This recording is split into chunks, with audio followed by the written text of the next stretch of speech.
Good evening, everyone. So I have longer comments, and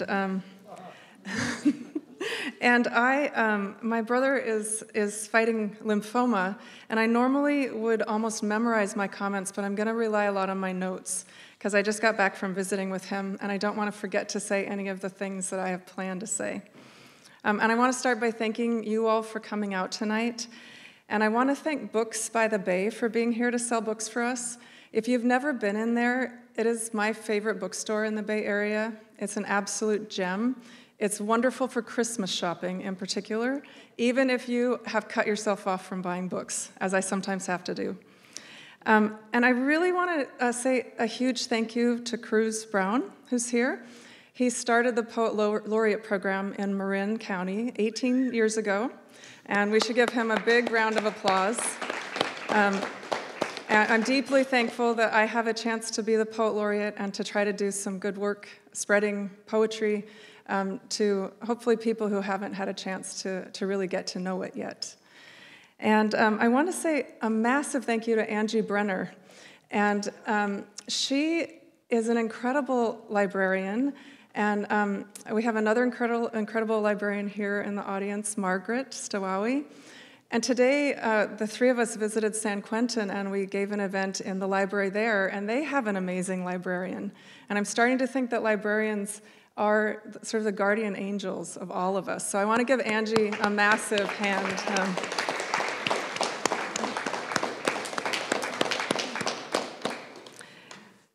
And her generous support of this event meant that I was able to bring Anders and Doug up here. And last night we visited a group of people who do a re-entry writing group. So it's people who were formerly incarcerated.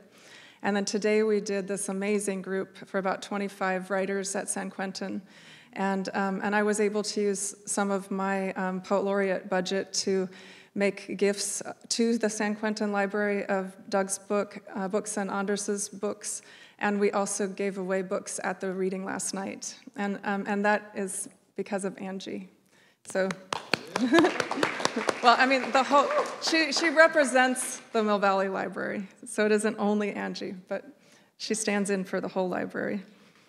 And one of my biggest goals as Poet Laureate is to bring So again, poetry to people who maybe haven't been exposed to it, and then especially to try to have some sort of positive impact on incarcerated people. I come from a family where we've had many incarcerated people for various things. I had one great uncle who managed to avoid his sentence for the rest of his life after shooting his son in a drug deal. And I just have a deep understanding of what it's like to be a family member of an incarcerated person, and then to see, like, especially my cousin served 15 years of hard time in Washington State, and to watch him as he came out and the struggles, and to think of what a difference these writing programs, for instance, make in the lives of these men. And so hopefully this was just the first of many visits to San Quentin. And so before I introduce the poets, I wanted to say just a little bit about my background and why I was interested in particular in having a little discussion about income disparity and disparities of opportunity, and why I brought these particular poets. And so I was raised by two people who were extraordinarily hardworking and responsible and self-sacrificing, but almost my whole childhood we had really large struggles with money. And I wondered tonight whether I should use the P word, but we really did live sometimes in actual poverty. You know, we were on food stamps, and my sister and I helped to pay the mortgage at least once.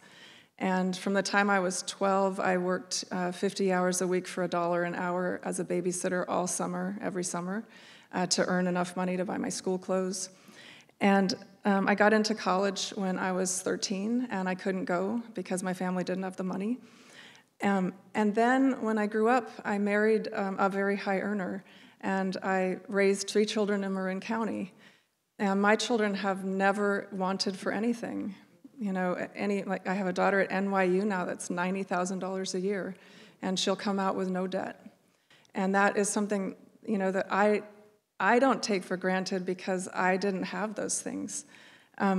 And so these kinds of conversations around the disparities of wealth and opportunity are just deeply important to me. Because for me, raising my kids, I always had a sense of great guilt because I knew what it was like to be the kids that didn't have opportunities, that couldn't go to the fancy art camp in the summer or, the fancy European vacation. Now I've lost track of where I was going, which I knew was going to happen. And so I invited Doug and Anders to come here because each of them, in different ways, have grappled with living with deprivation and also with trying to find a way toward opportunity in a system that isn't really fair. And so you're really in for a treat. I'm so excited to hear them read, and I've heard them read twice in the last 24 hours. So we're going to have Doug read first. And I made up a little bio for each of them about the things I wanted to really highlight about them. So Douglas Manuel was raised by his aunt on a family income of $18,000 after his mother died of MS when he was 8, and after his father, having fallen victim to the crack epidemic of the 80s, was handed a long prison sentence. Despite these early losses, and despite our country's stubborn segregation of opportunity by race and class, Doug went on to earn his PhD from USC and to engage his family's history and what it means to be a Black man in America in his poems. Trouble Funk, his new book, tells the story of his parents' love set against a backdrop of drugs and violence, and the music his father, a DJ, joyfully spun. Please join me in welcoming Douglas Manuel.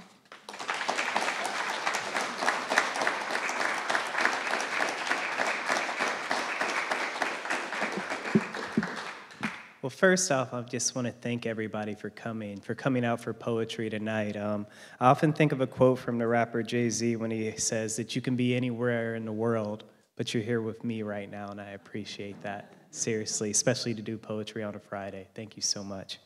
So I'm going to read a couple poems from Testify to kind of do an introduction so you guys know who I am, and also kind of spring into how Trouble Funk came into the world. And I'm pretty long-winded. My students often tell me that they can make us not do class work by just asking me a question because I'll go on a tangent forever. So I'm going to go ahead and start a timer so that I don't go on a tangent forever and read forever. But again, I want to thank Francesca and Anders and honestly, Angie, thank you for this space. And seriously, y'all, I appreciate this so much. I often talk about that the little scribbles that I do at 3 in the morning have taken me from Egypt to Eritrea to Quebec City to here with you guys right now. And I just, as a little boy in Anderson, Indiana, whose dad sold rocks and mom died when I was 8, never really thought that this would be my life. I think about it all the time. So seriously, thank you for helping me live my dream, y'all. So a mentor that I know has been up here a lot, David St. John, once told me that the first poem in your manuscript is like a handshake that you're showing the world. So yeah, here goes my handshake. This is my entryway into the poetry world. Here's Loud Looks. You better rap, my brother says. He can beatbox his ass off, got DJ scratches and spins. We'll drop it on the 2 and the 4, the 3 and the 4, whatever you need. Me pose in my bars. My flows are second to none. Come here, son, and see how it's done. Wanted to be a rapper? Check. Thought I was going to the NBA? Check. Father went to prison? Check. Brother 2? Check. Mother died when I was 8? Check. Hung pictures of Luke Perry on my bedroom walls? What? Yep. Give me a bit, and I'll sprinkle some subjectivity on it. I love that dude. His whisper voice, his lean. My auntie worried on the phone. Girl, he got some picture of some white boy hanging all over his bedroom walls.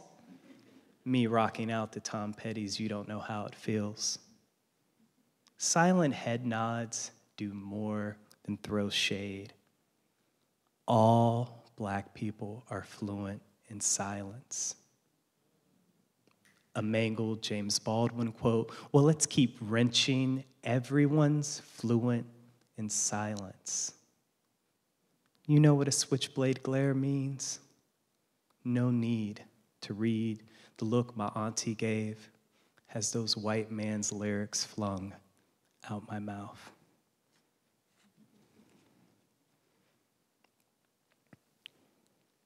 So, Testify is very much so a post-confessional book, the distance between the speaker and the poems and myself. I used to joke about this far. And writing in that manner and going around really made me feel a certain kind of way, made me feel really overexposed. And, you know, there's so much talk of the lyric I being dead and like what you can do with the lyric I. So I need a little distance from myself, and I didn't realize it at the time, but I think I started writing my second book when I wrote this poem that I'm about to read for you guys, which is the last poem in Testify. And I take a third-person point of view with that as well and get that kind of narrative distance.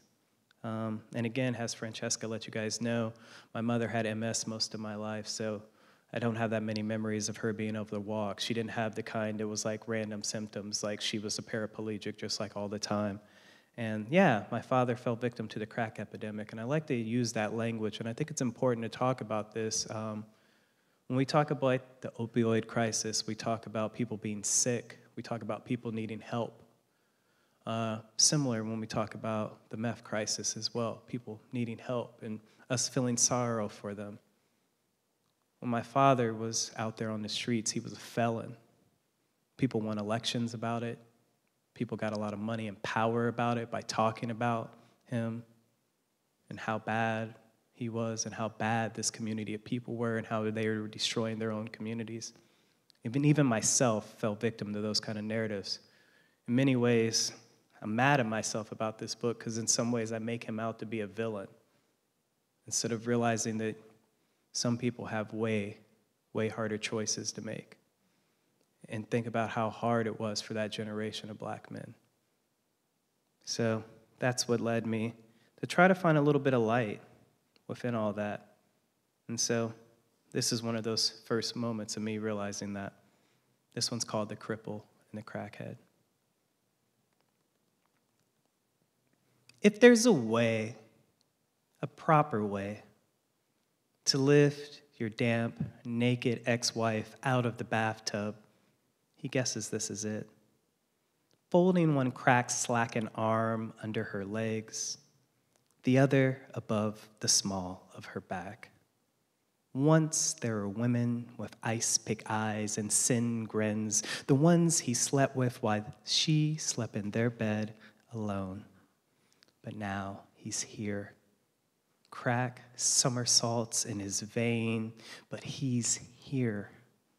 Her hair, wet and black, dripping on the back of his hand. And the sound of this moment is not the blues, not a plea, but a testimony. Her lips touch his cheek as he carries her. In this instant, it's wide and round. It's their son's eyes when he sees that kiss. So my dad was a DJ in the late 70s and early 80s. So this was like before scratching and beat juggling like homies in New York could, like Kool Herc and Flash could do all that kind of tricks with the turntables. But when my dad was DJing, it was all about song selection. So he talks about the way he can look at anybody and know what song you need. He'll be like, I know what you need to hear, that he has that power. And so much of my life is kind of, he did a 16-year bid. So he was gone most of my coming of age. And so much of my writing and my thinking is searching for him and my mother. Searching for them. And so I decided to name each poem in this collection after a song he liked to play, Because every time I would talk to him on the phone, whenever he would tell a story, he'd be like, and in the background, XYZ song was playing. Or that made me think that I should play this at XYZ scene. And it just meant so much to him. And the other thing you need to know is that I'm going to say a year after each poem, that a title that I read, and that's not the year the song came out. That's the year of the narrative action. With this text, I really wanted to tell a non-linear narrative. I have a PhD, so like in grad school, they always tell us to be suspicious of theology and progress and linear narratives and such, right? Jargon, jargon, jargon, jargon. But yeah, all that is that a straightforward story we don't really trust, right? Because we don't remember things like that, right? It's this kaleidoscope of experience in these distilled moments that return to us again and again. So this works like that. So here we go. And I guess the other thing I'll say is this is a love story. This is an American love story. And what I realize is, again, not only do some people have harder choices to make, but the world works on couples in a different way. And the world does a lot to break down the black family outside of what's happening inside the house. So it's not only the drama of what's inside, but what's pushing on it as well. So I wanted to get at that. Because again, now that I have a son who's 15 months old, I hope that he affords me kindness and remembers me for the best things of me instead of the worst things of me. So that's what I'm trying to do a little bit with this text as well. Let's Get Small, 1986. Same scream since the night before. She locks herself in the bathroom. He holds up the bathroom door with his back. Today's her birthday. Another job gone, the song of another woman all over his lips, caught. She could taste it. She screams, he screams, they scream. They scream, he screams, she screams. She screams, he screams, their scream. The same scream they began with, the same scream they'll end with. But really it's older than that and deeper than that and oh, so very black. The same scream since the Middle Passage, since slavery, since Reconstruction, since Jim Crow, since the Great Migration, since redlining, since civil rights.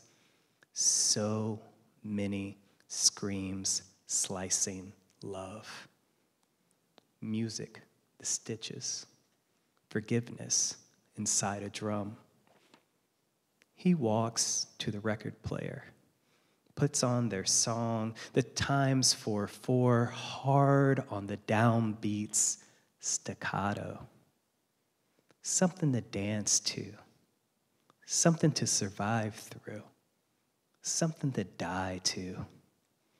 The bathroom door sighs open, nothing but a mouth full of silence. So another thing that was really kind of frustrating and empowering about working on this text and doing research and talking to family and looking up the kind of political moment of the late 70s and early 80s is how much it rhymes with our contemporary moment. How, even though I don't think we like to admit this, that it's a very casual stroll in the park from Ronald Reagan to the 45th. And example of that I found that was really a lot to me was after Charlottesville, of course, the 45th ended up saying that there were good and bad people on both sides. That disgusting, and I see a lot of you viscerally acting, right? It was a wild moment.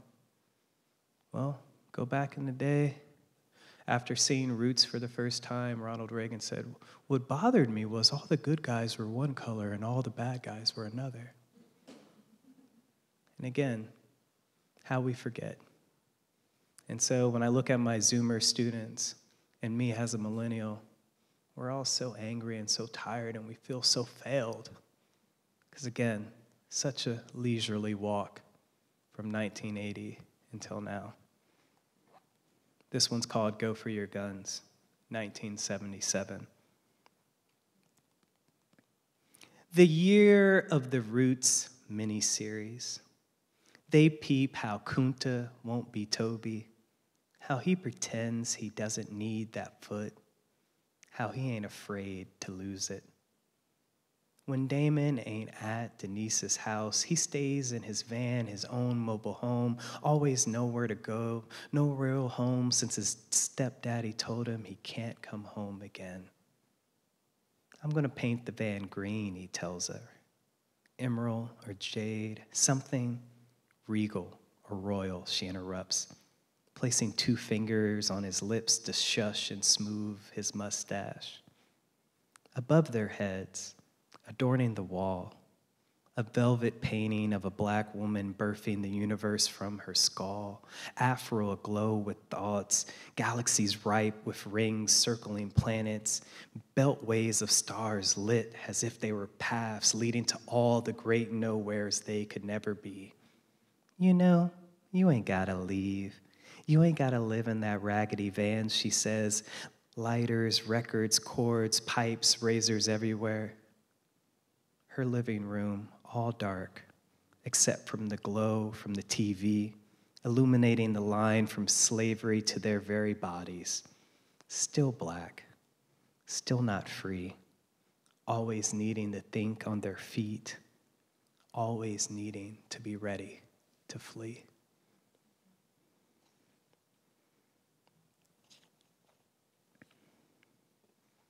Mothership Connection, 1975. When I read this at San Quentin today, I had to hit the guitar riff because people love the Parliament so much. So I hope that you guys can hear the guitar riff of this song in your head too, for those who know. And if you don't, it's okay. Look it up later.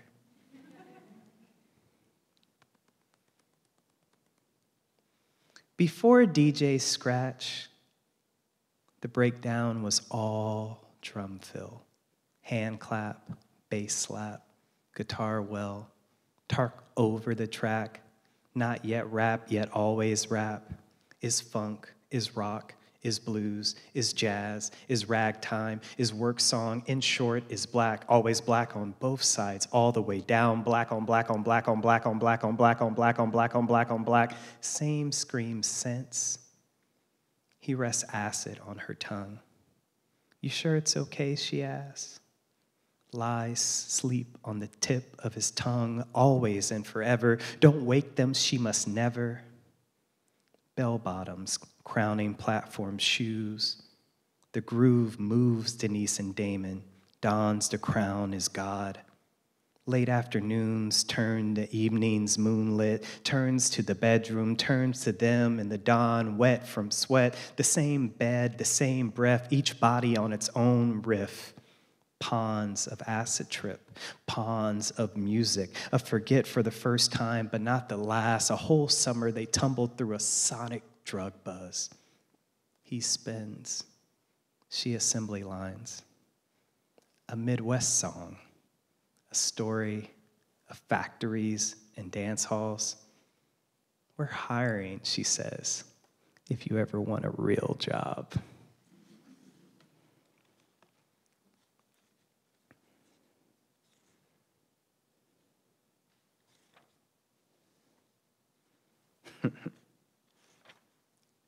Some of these crack me up because I think about my father, the way he tells the story and in his voice. My dad always talks through his teeth. It's really funny. He'd be like, no, Dougie ain't telling the story right. See, what happened was. So I can hear him right now. Let's bring a little attempt at light. Here we go. You guys doing all right? We got about 4 minutes left. Y'all doing good? Y'all doing well? That's what's up. That's what's up. That's what's up. So I think I'll read probably 3 more. We've got about 4 minutes. I want to go about 20. So yeah, but I want to check in, make sure you guys are good. You know, never know. You guys might be tired of this. I don't know. Here we go. Anticipation, 1986. Sometimes the lights would shine just right, wrap them up all tight as they slow grooved, the beat ingrained in the sway of their hips, release from the workday week, release from never being good enough, passed over, overlooked, left out, released from that mounting glare that rode you from the time you left the house until the door closed behind you to announce you home. Love can rise like bread from a spinning track. Music can give back everything you lack. The only problem is, it won't stay like that. It just won't stay like that. It just won't stay like that. It just won't stay like that. It just won't stay like that. It just won't. Oh, to be the record left on, spinning, spinning, spinning, spinning, spinning, spinning, spinning, instead of the ceased song.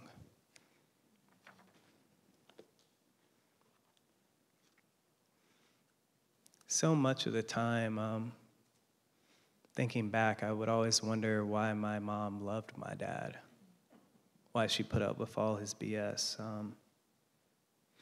And yeah, when I talked to everybody, I realized that they saw each other in a way that I can't ever understand, and that they loved each other so hard, even though they fought so hard.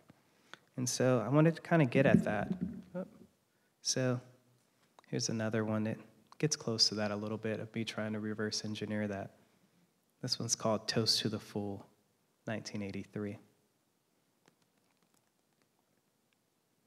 They kissed as if the other's mouth was a cure for a disease they both carried for so long they forgot they had it. A disease no doctors could spot, a sickness that was beyond the eyes of their cousins, aunties, uncles, their grandmas, their grandpas, their mamas, they both didn't have no daddies. They kissed as if the kiss was the last thing they would do with their lives, as if the horns of the end were loud in their ears, the ground was shifting below them, about to take them forever under. They both could always see the end of things, the lastness of last, always on. A dead daddy is a long, long, long, long, long, sad song.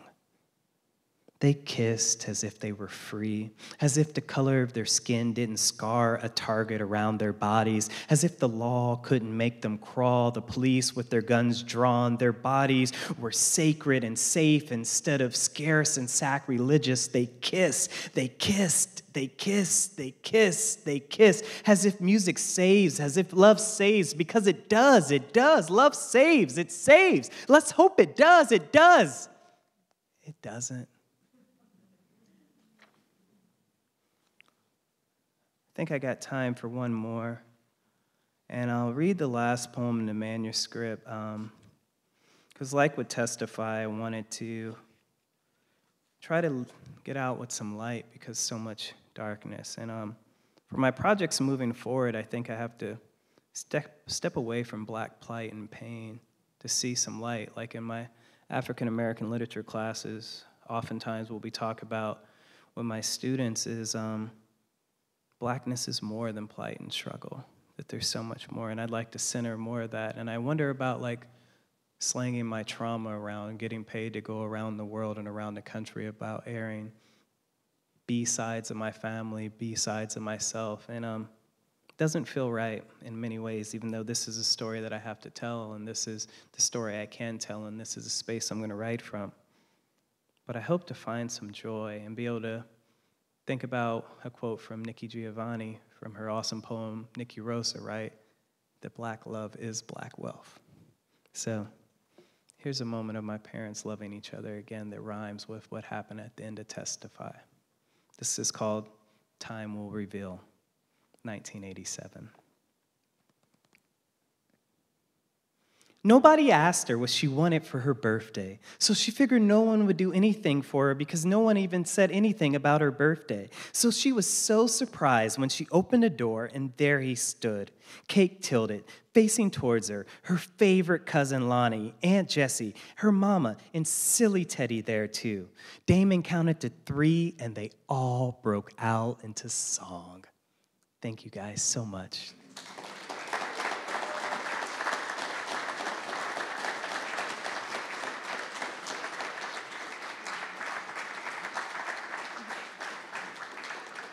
Thank you, Doug. That was wonderful.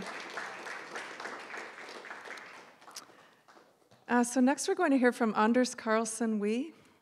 And Anders was raised by two Lutheran pastors, and he had a financially stable but modest upbringing, as you can imagine, having two pastors for your parents. And then when he was reaching adulthood, he realized he felt a calling toward the arts. And he wanted to pursue a life in the arts, which is never really a sound financial decision. And so during his 20s, in order to give himself time to read and write and to develop as a writer, he lived what he calls a life of extreme frugality, but it could be recognized by some of us as a life of poverty. He scavenged dumpsters for all of his food and his clothing, his supplies, and he hopped freight trains in order to travel the country, and he managed to live on $3,000 a year. And his book, Disease of Kings, which is just out from Norton, it tells some of the stories from those years of living on society's margins, which I like to think of as a time touched by deprivations and struggle, but also by beauty and plenty and joy. Please join me in welcoming Anders Carlson Wee.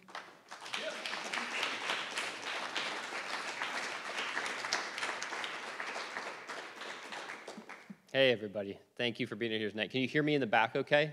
It's carrying well? Good. Thank you to Mill Valley Library for having us. We're so glad to be here. I'm so thrilled to read with Douglas. Let's do one more round for Douglas. Yeah.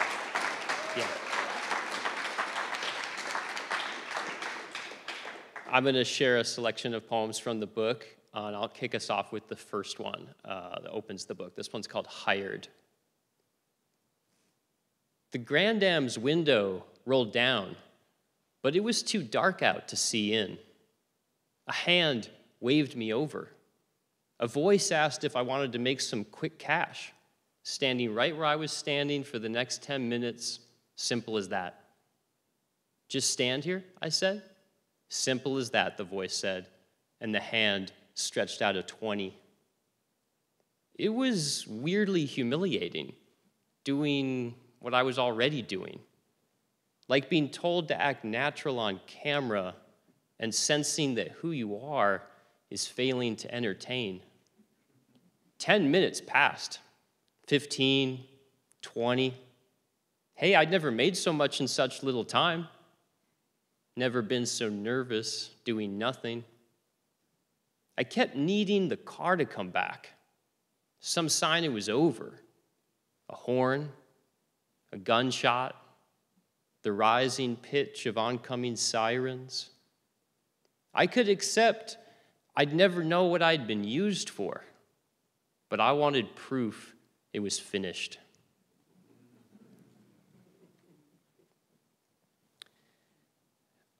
So Disease of Kings is a narrative about a friendship between a speaker who's based on me and his friend North, and they sort of have this lifestyle of dumpster diving for all their food and clothing, and coming up with scams to cover any little expenses they need. They'll find stuff in the trash and then sell it in fake moving sales, but they're not actually moving. They're convinced moving sales are more exciting than yard sales. So they have these little scams going and sort of little hustles. That was a big part of my life and continues to be. I'm sort of pathologically frugal. I have some mental issues around that in a way. It's kind of extreme.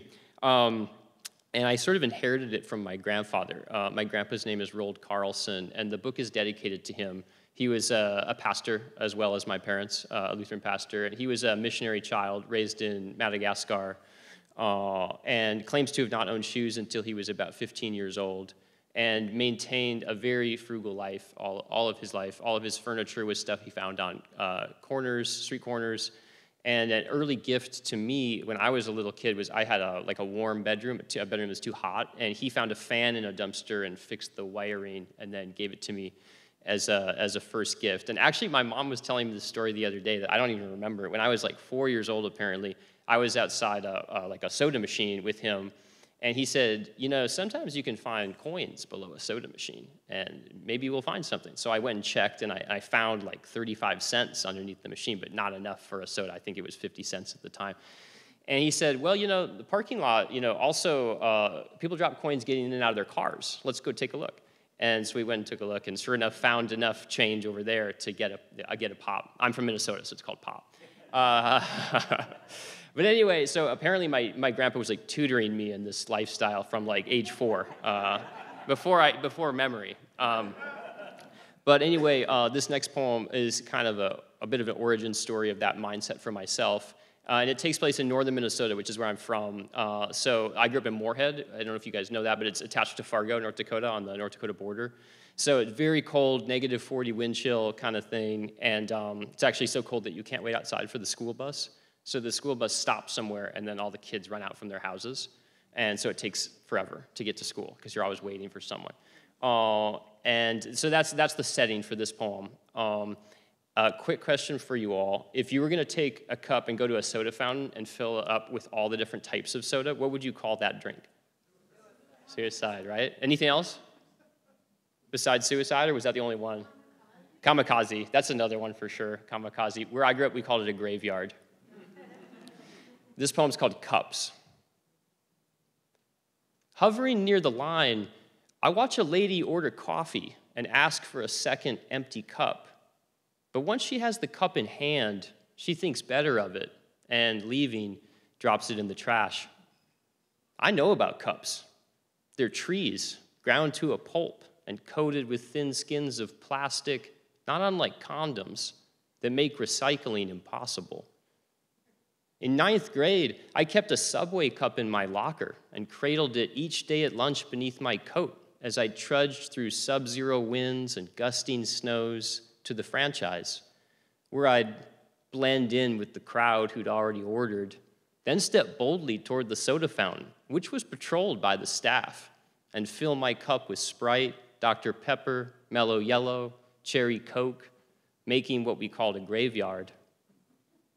I had the cup so long, I named him.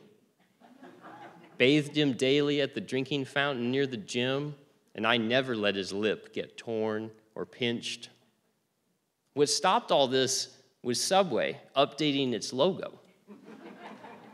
Instantly, my cup looked old and wrong, and I couldn't keep making my graveyard, unless I was willing to switch to a new cup, which I was. And did. Thank you.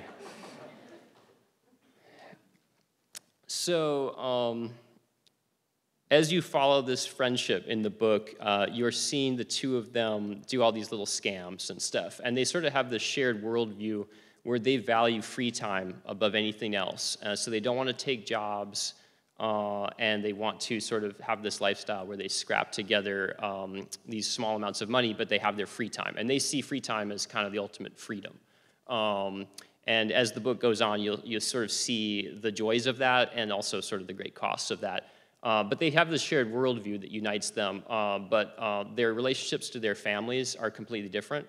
The speaker, who's based on me, has these two pastors for parents who love him and give him handouts when he needs financial support and provide a safety net. And meanwhile, his friend North not only does not have a safety net, but is also providing for an alcoholic father. And this next poem kind of digs into that situation of these family dynamics. It also looks at one of the ways they get around the money system altogether. This one's called Snow.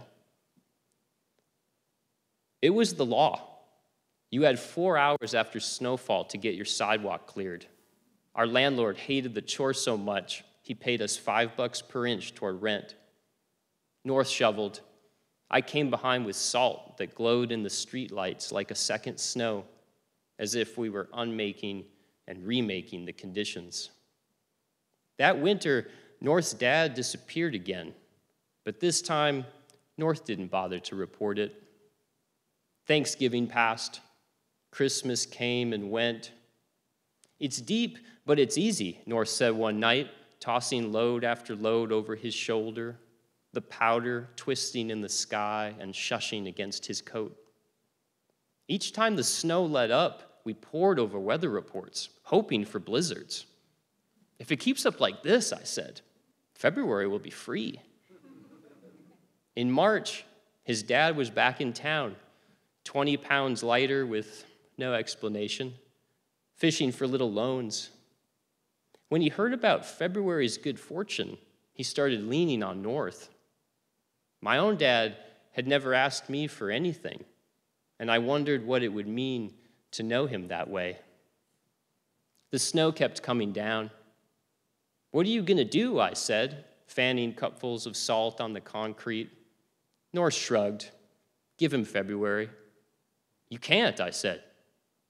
North lifted a shovelful and heaved it. Stop picturing your own dad, he said.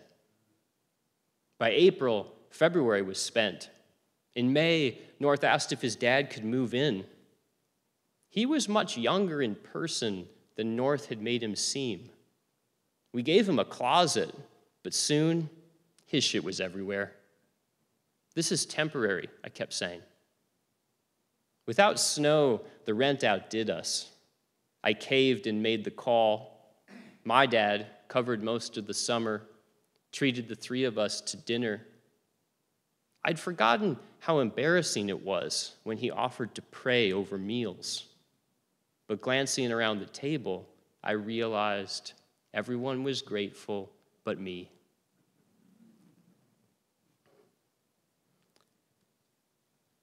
So in the first section of this book, you're getting the sort of shenanigans of their schemes as they come up with these various tricks for avoiding money.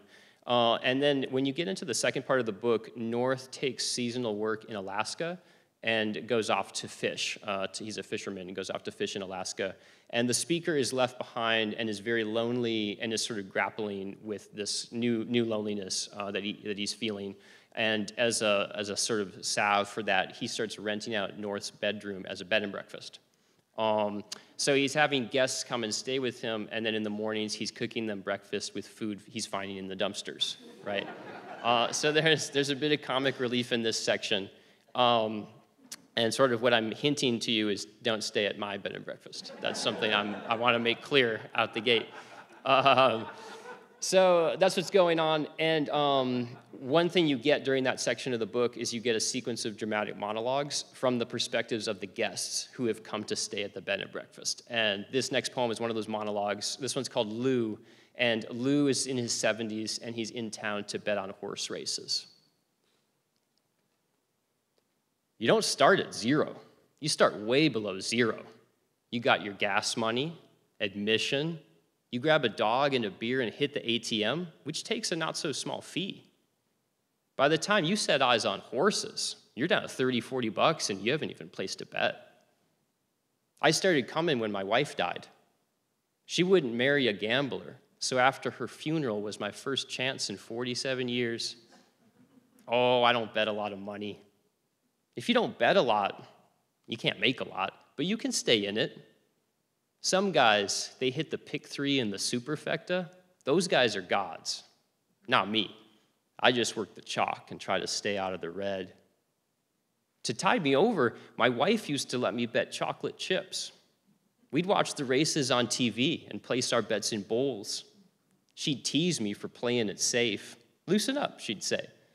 Then she'd put it all on Here Is Happy to win. She loved that horse. She'd lose, of course, and go make cookies with her losses while I worked the chalk. After 47 years of that, it's hard to remember I'm betting real money, losing real money. When I win, I remember, I can tell you that much. I'll never be a god, but I'm still here. The only god I ever met in person was my wife. No bullshit. She hit the superfecta one time. Filled her bowl on 4 horses and named the order, the exact order, 1, 2, 3, 4, and she won. After we stopped shouting and cussing and jumping up and down, we did a little 2-step right there on the living room rug, and at the end, I even dipped her. She had red hair for miles. It was beautiful.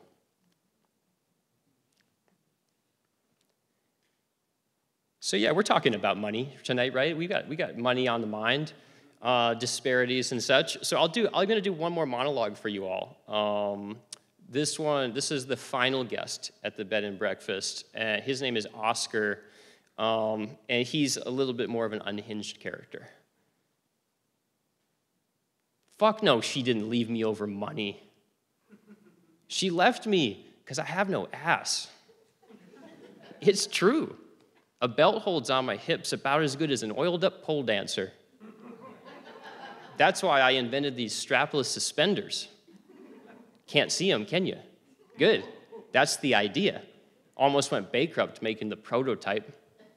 My wife kept saying, "What suspenders? You ain't wearing nothing." But riddle me this, are my jeans pooled at my feet?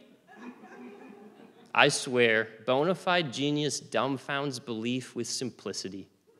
Same goes for the truth. Like if I told you, my wife left me because I got less milkshake than a garter snake, you'd say, there's gotta be more to that story. Like what? I go to work one day and come back home to no trace of her. No photos, no toothbrush, not even the carrots she raised in the garden beds. Just holes in the earth like buckshot where she plucked them free. And of course, she got custody and the house eventually, which I'll admit, I mortgaged to pay for the patent. You think that was the dagger? I mean, here I am working to cure Otto Pantson for the assless, and she's fussing over a little loan? Yes or no? Could I win her back if I doubled down and got those silicone implants? Fine, shake your head. But I don't think you respect how bad it is when God forgets to blow up your balloons. Hell, I'd show you. But these suspenders, they're a bitch to get back into. All right, yeah. So a little fun for us here. People holding up okay? I'm going to do a few more, and then we can get into our conversation piece. Yeah, awesome. Very cool. As Francesca mentioned in the intro, in her lovely intro, in my 20s, I sort of wanted to go into the arts, and when I finished high school, I headed off to a sequence of wilderness survival schools to learn primitive skills. So I was learning about fire starting, shelter building, tracking and trapping animals, that kind of stuff. And at those schools, I somewhat ironically learned a lot about urban survival from like these anarchist kids who would hang out at those schools. And they taught me about freight train hopping and like more about modern dumpster diving and all the different things you can find in various types of trash. It turns out anything you can buy, you can also get for free if you know where to look and are patient enough to look for it. So that kind of became my lifestyle in my 20s. And on one cross-country trip, I did a bicycle trip across the country on $200 that took me 6 months. It was a 6-month trip. And one of my tricks during those times was hanging out in diners, and then when people got up and left their meal, I would like swoop in and eat whatever they left at their table. So this next poem is about that kind of thing. This one's called The Family. In perfect synchrony with the family, rising from the booth and laughing their way toward the door, I ditch my coffee on the counter and slide in where they've been. I wolf the father's Reuben and move to the daughter's grilled cheese. I make quick work of melted milkshakes, no looking up to see if I'm seen. And although I'm counting each second it takes to pound the leftover plates, at the end of it, I wipe my lips with a cloth napkin and linger, letting myself imagine a wife and kids gone on a trip to the bathroom, hot water running as she scrubs Mrs. Butterworth's from their fingers, fixes their hair. The waitress comes for dishes, too involved in her own life to notice I don't have the right clothes, the right face. Yes, I say, we're finished. Thank you. Thank you. This next one I drafted before the pandemic hit, and then when I was putting my book together, after the pandemic, it felt like it was weirdly speaking to a lot of what went on for a lot of us with the pandemic, and so I hope this one will kind of be able to resonate a bit in that way. This one's called Living Alone. Another day of not seeing anyone but the faces on TV. For company, I record my impressions of celebrities and play them back, but the voices don't sound like them and don't sound like me. I peel an orange and smell my hands. I read portions of a mystery in different rooms to make it feel like different things are happening. The longer I'm alone, the smaller a gesture could be and still console or rattle me. Strange to need so little, but to need it so badly. I step into the air conditioning of Target and ask after brands I know they carry, just to hear someone say yes.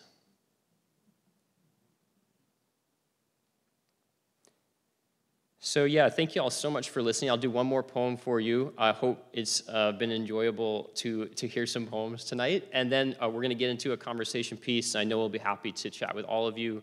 Here's some questions. I hope all of you have chances to meet each other too. I mean, all these events, it's always partly about the community coming together and finding new connections. So I hope that's all happening after this. So thank you for listening. This one's called Lay It Bare.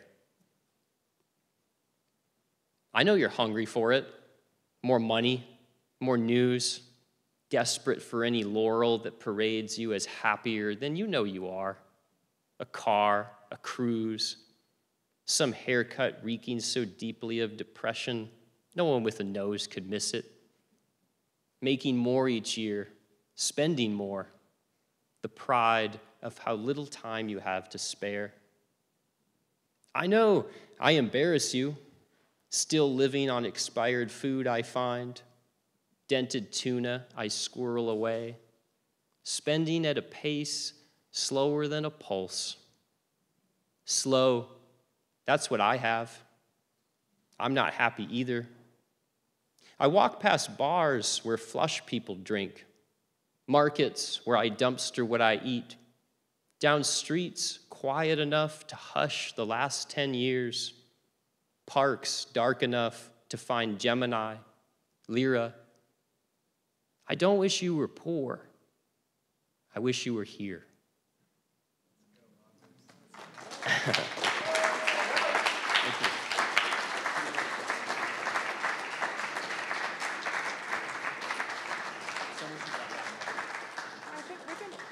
Should we take this mic? Should we take this mic?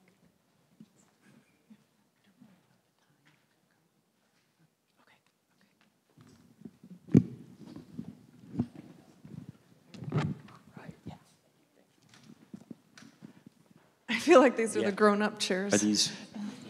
I definitely almost fell. I hope y'all didn't see it. So thank you, Anders. Yeah. So now we're going to do. We're going to start with. I'm going to ask a couple of questions to get us rolling, and then you guys are all welcome to join in the discussion. And it doesn't have to be only about income and opportunity disparity, but that's kind of where we're starting from. And so I'm going to ask the burning question of these two gentlemen. What did living with deprivation teach you that you might not otherwise have learned? Yeah. I think the main thing it taught me, at least the way I was living and what I was doing, was this idea that everything has more than one use and everything can shapeshift and become something other than what it is intended to be in the closed cycle of the mind where things are labeled. And I think for me that really helped me with my writing too, because I felt like I was trying so hard to learn how to write, and meanwhile I was living this lifestyle of dumpster diving for everything and repurposing everything. And it felt like it was fueling me because I felt like that's what I was doing as a writer too. I was trying to manipulate language, find new language, reconsider language, and kind of open up my mind to possibilities of what a poem even is or could be, all that kind of stuff, and how to tell a story best and what you include and what you don't. And also tied to that too, a desire for minimalism, a desire to get it correct with an economy of language.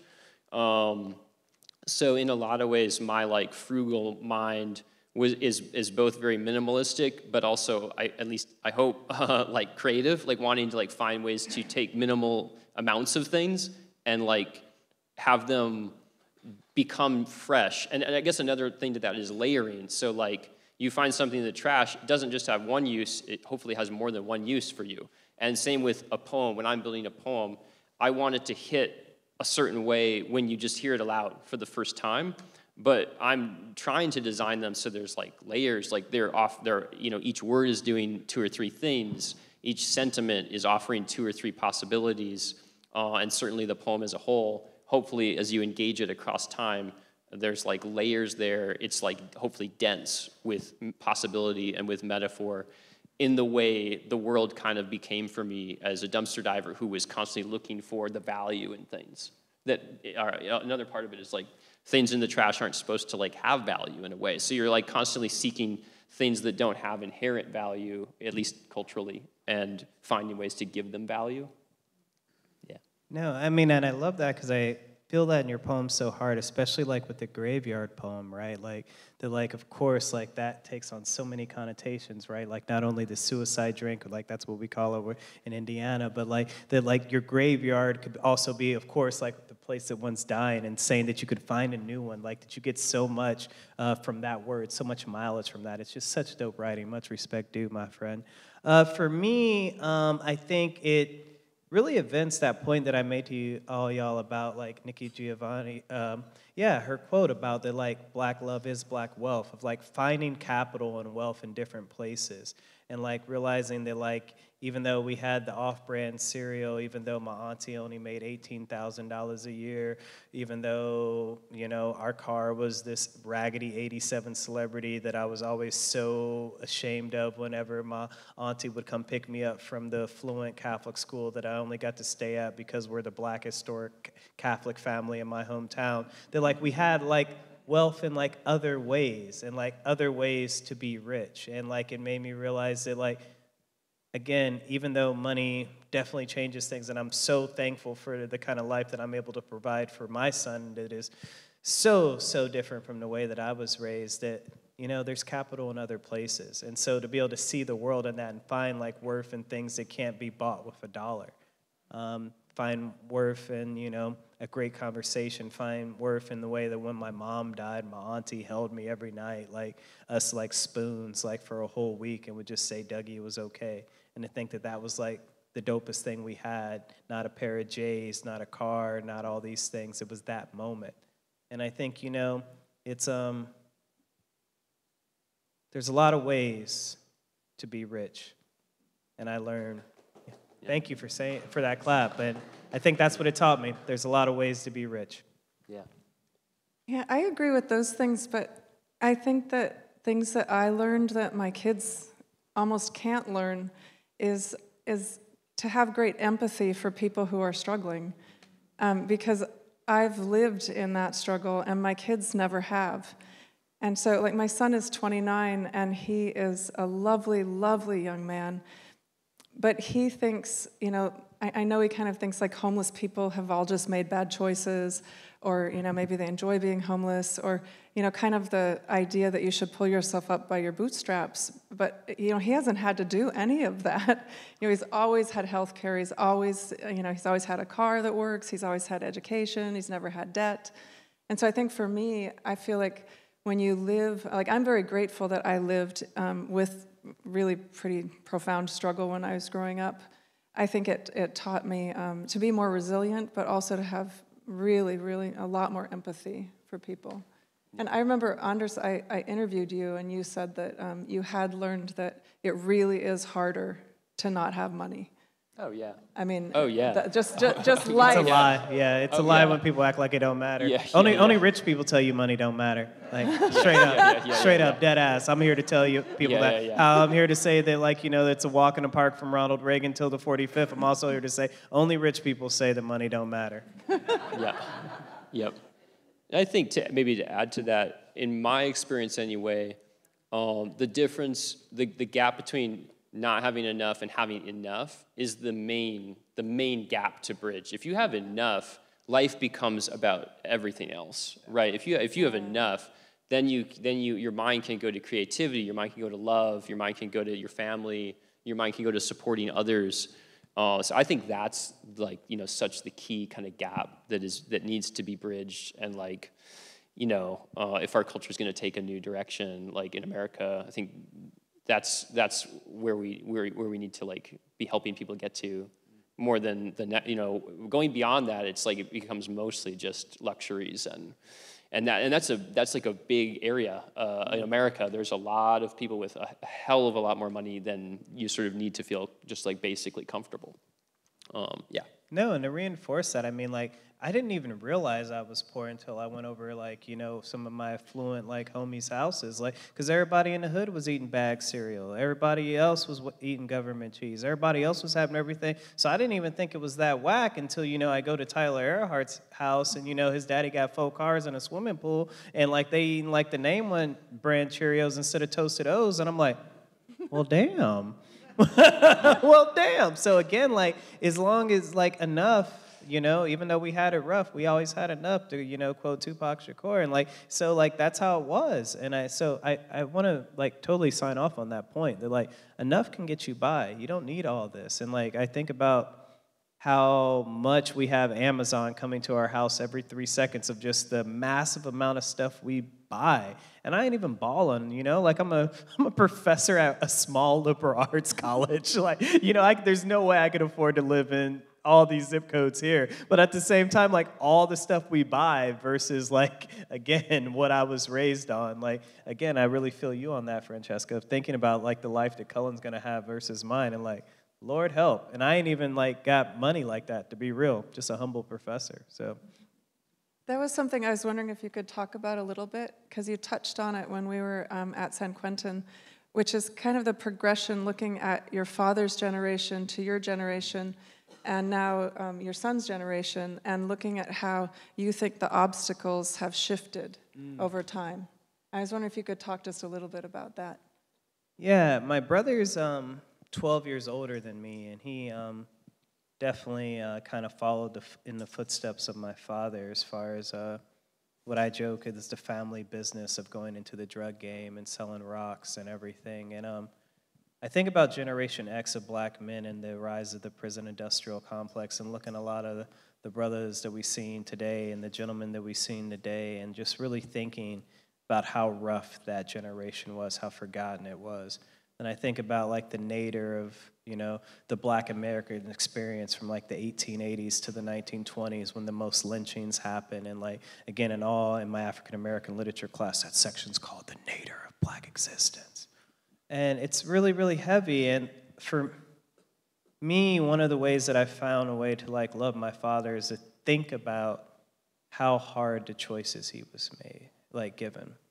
And I think my son is just going to have so many better options than me. And part of me is like envious, right? Like part of me already, he's only 15 months old, and I'm already like, bro, you got a backyard, a dog. We have a brand new Chrysler Pacifica.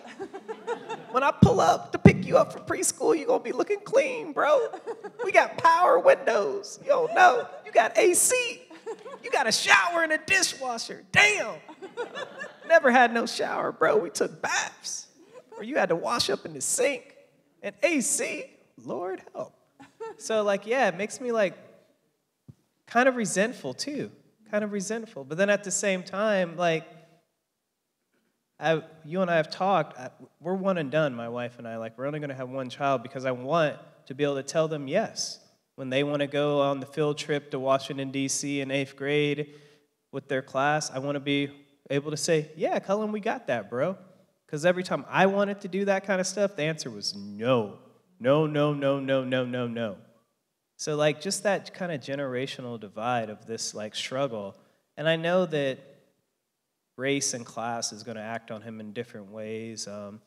He's biracial, my partner's white, and I know that he's always going to, even more so than me, I was always the only black face in white spaces going to Catholic school and such. I know that he's going to be a double kid like that in probably more exasperated ways than I was, but what I hope is that I can tell him stories about my adjacent to poverty, and that he won't roll his eyes. that he won't roll his eyes, I hope, and like turn off his mind like so many times when my dad would talk about how rough it was to be a black man in the civil rights era. Like, my dad was born in 1956, and like when he would get to talking about that, like, you don't know nothing about the way these white folks really is, Dougie. Like, he would tell me things like that, and because of all my friends and everything at my school who were being kind to me, I'd be like, all I know is Mr. Earhart's really nice, and he takes me everywhere. And my godmother is also awesome, and she bought my cell phone, my white godmother, and she does all these things to make sure I have a computer. So I don't know what you're talking about. Anyway, Daddy, so I hope that Cullen can find ways to have, but also still be aware, even though he's going to have so much more privilege than me. And just like I have so much more privilege than my brother, and I have so much more privilege than my dad, and so much more privilege than my grandpa, and so on and so forth. So I'm wondering if you guys could talk about any advice you would give to young people about pursuing a life in the arts, especially as it pertains, I hesitate to ask Anders this question, but as it pertains to earning a living. Yeah, right. Well, you know, there's the option of doing it my way, which was kind of singular to me, but I don't know, when I was 18, somehow the logical thing to me was like, if I can avoid needing money, then I can pursue the arts and I can like do what I want to do. And I had the sense of I need a lot of time to be able to read and write if I'm going to get good at this thing. So I was imagining setting aside sort of 10 years or beyond at like as cheap as I could make it. And that's what I did, and sort of went after that and spent all my free time reading and writing, and had a very small part-time job as a personal trainer at the YMCA. And that was kind of covering rent, and then everything else was my free time to read and write. And I think like that model, just to give you a little more there too, for me, then I eventually I applied to MFA programs and went to an MFA program, and I basically did that mainly because I was looking for the financial support to kind of keep going with writing and like find, you know, a kind of a push to get even better at writing. And so I applied to programs, and I was, as you would guess, most excited about the programs who could offer me the most money, because that was what I was sort of chasing. And the program I went to was offering me more than 10 times what I was living on per year. And my reaction to that was to spend essentially no extra money at all and to save it all. And when I finished at Vanderbilt, my classmates we got to the stage where everybody was talking about, well, what are we going to do next? Our stipend's about to run out, and you know, are you looking for jobs, or what are people doing? And I said, I'm going to live on the stipend for the next 10 years. and that's kind of what I did. Balling on a budget, balling on a budget. So I guess that's the way I did it. But like, I guess the bigger takeaway I think would be that I think you need to like, if you really want to get into the arts, I think you got to commit hard and find your own way to do that. I think for me, the part of that whole thing that was maybe important, regardless of like my choices for me personally, it was about having kind of this idea of I'm going all in on this thing. Like, I'm going to pursue the arts, and I don't have a plan B. I'm not also like secretly pursuing like a law degree. I'm like really after this thing. And I think that was the thing that was really of value and that took a lot of courage, I think, was being like, I'm actually going to be in the arts and there's no plan B. And I think when I was hitting my 30s, my parents were starting to get a bit nervous about it all. They were kind of like, well, he's still writing. You know, I hadn't published a book or anything. And they were kind of like, what are you thinking of doing? They didn't quite want to ask it, but they were sort of asking, what are you going to do if you kind of don't make this work? And I was just like, no, I'm just going to make it work. Just going to make it work. And I think that was the thing that I had a lot of personal drive. And I don't know, that's I guess what I would mainly recommend is like finding that for yourself and what that's going to look like for you. Because obviously not everyone's going to run out and go in a dumpster. But there's a lot of ways to have that mentality.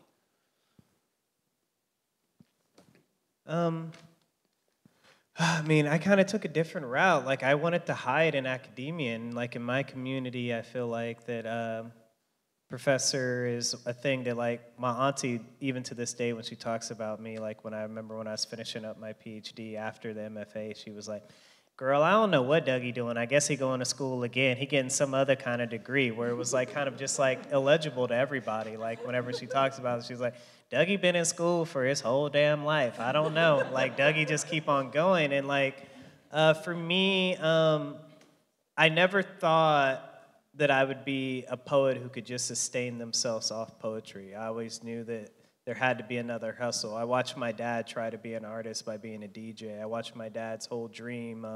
All my dad ever wanted was to open up a dance hall. That's all he ever wanted.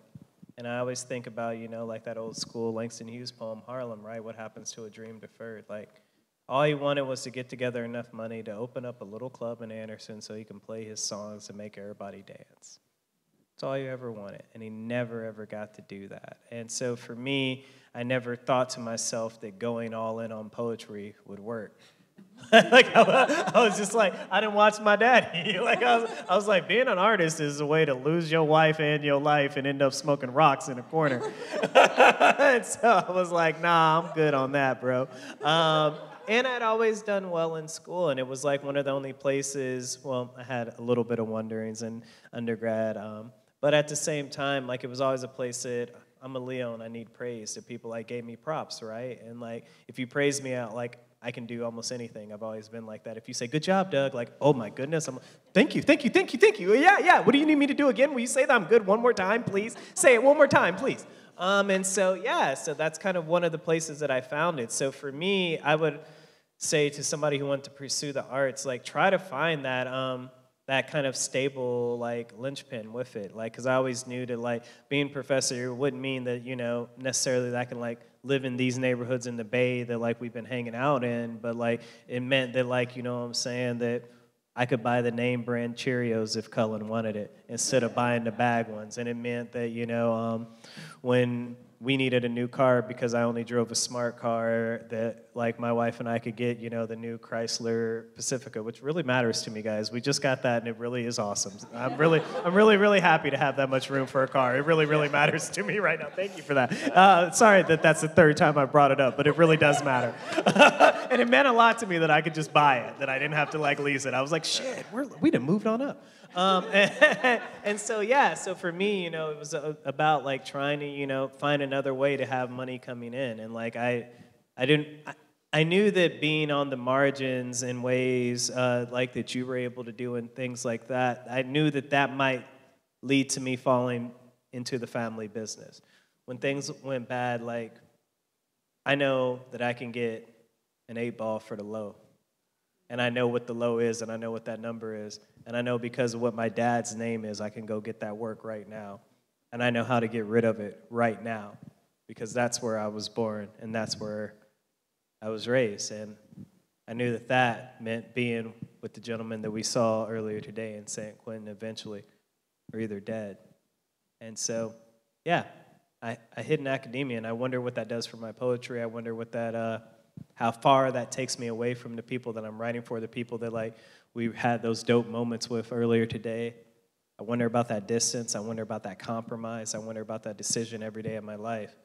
But then some mornings, and I've told you guys this repeatedly, like I'll look in our king-size bed in our house across the street from campus that I have a 7-minute walk to my office, and my son's in the middle. Yep, we co-sleep. My dog's at the foot of the bed. My wife's right there, and I'm like, this is what happened to you, Doug? My goodness. Everything's all right. It's all right, even though I'm sad a lot. Yeah. So we could take just a couple of questions, and then probably the librarians would all like to go home. Go ahead.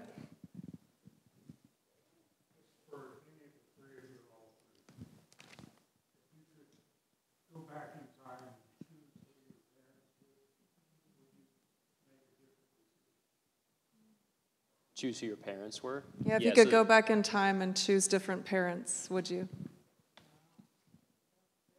I would say for me, a lot of my embarrassment and almost like shame as an adult is feeling like my parents are like so much better people than I am. and also then my brothers are, 3 of us. And I kind of feel like they're just like, they're such special people. And sometimes I just feel like none of us have quite risen to their level of hospitality and morality and like goodness in the world. And so for me, I would definitely re-up on old mom and dad. Yeah, yeah. But yeah, I was very lucky with my parents. And I feel like that's probably the way in which I was most lucky in life, was having the parents I had. I'm glad that you got to say that on tape, yo, so they could know that. That's so dope, so dope, straight We're up. sending this to your parents. Yeah, no, straight up. Wait, if I meet him, I'm gonna be like, I want you to know, like, the time that I read with Anders, the first thing he said when he was asking about y'all. For me, it's really a rough one. Mainly, I wish that my mom was around still. I often think about, like, my mom, like, had a stable job. My mom had my brother when she was 15, and she still graduated high school. She got a job right out of high school at Guide Lamp, the factories, like so many Midwest people. And in Indiana, that meant, like, you know, a 6-figure job and, like, great insurance and everything. And, like, she was, like, dope and doing her thing that whole time. So when my mom's, I just wish I had more time with her. But with my dad, it's a harder one, and I talk about, you know, Toni Morrison wrote about thick love and tough love, you know, talks about that in Beloved, talks about that in Bluest Eye, and I think my dad and I have, you know, thick, tough love, and we work on it every day. So there are many times when, you know, like the speaker in Bluest Eyes, I wish that I had blue eyes, and I wish I was a white boy. There's so many of these moments that, like, I wanted to be Tyler Earhart and wished that, you know, Charlie Earhart, his father, was my dad. I remember, like, swimming in their pool in their big mansion house and thinking those kind of things. But I got mad buyer's remorse about that, because I don't think Charlie Earhart would have been Charlie Earhart if he had the same kind of decisions to make that Douglas Manuel Sr. had to make. And I always try to tell my students that I teach at a liberal arts college. It's a minority-serving institution, and all that means is that the majority of students there are minorities. And I always try to tell them that, like, what they bring to the classroom is a knowledge set that a lot of their peers don't have right from the get-go. And I think this is some of the stuff that you're bringing up about your kids, about some of the, like, skills and stuff they have.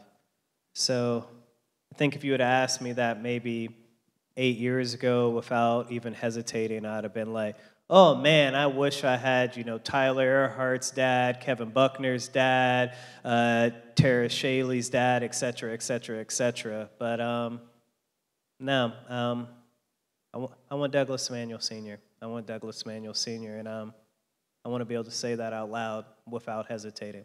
So I want Douglas Manuel Sr. Yeah.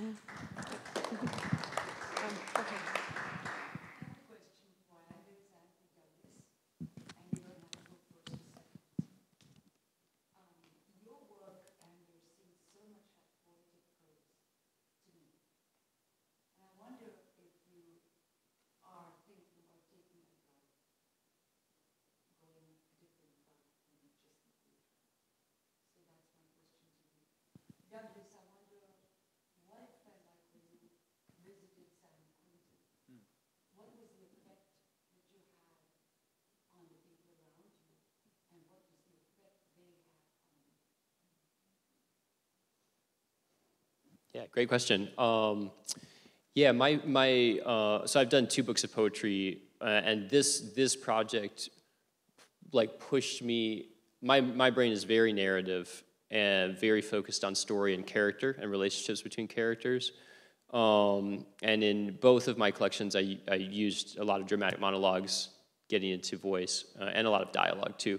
And this new collection, Disease of Cain's, really pushed even further into that for me, where, like, the whole project has a narrative that is, like, carried through across the pages, and the story evolves, time passes, things change through time.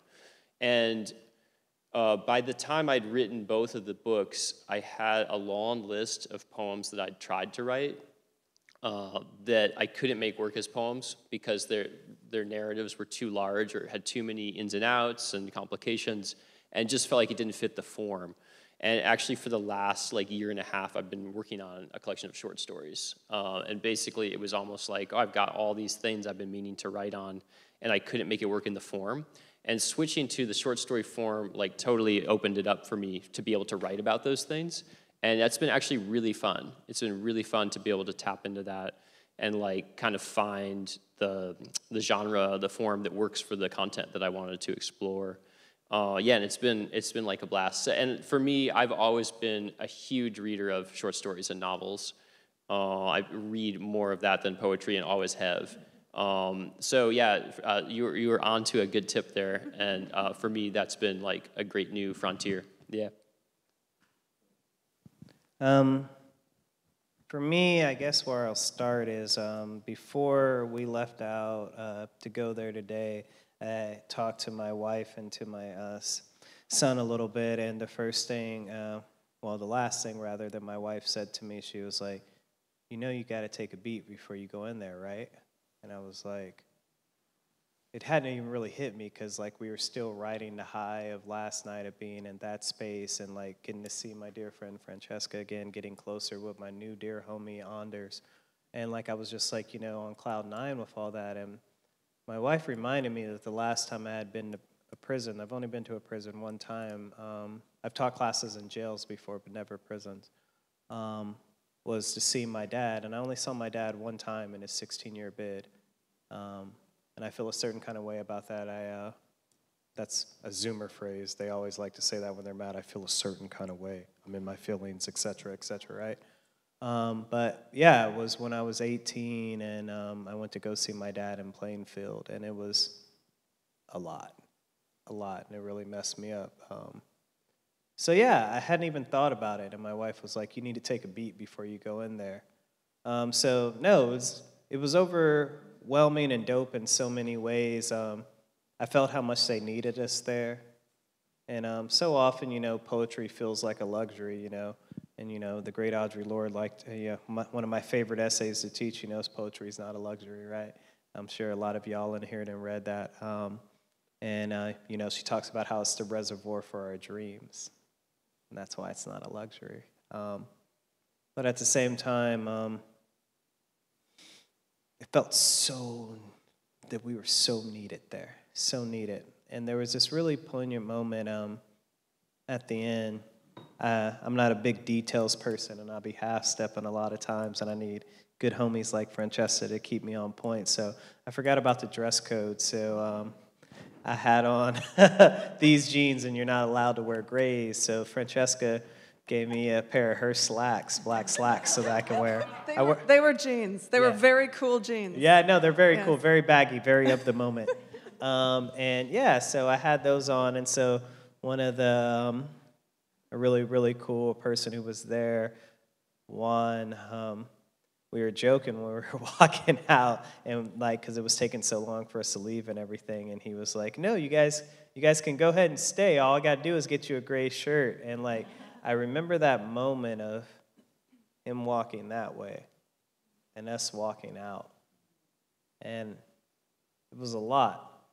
Suddenly at that moment, I thought about how many black men are in there, the despair. It's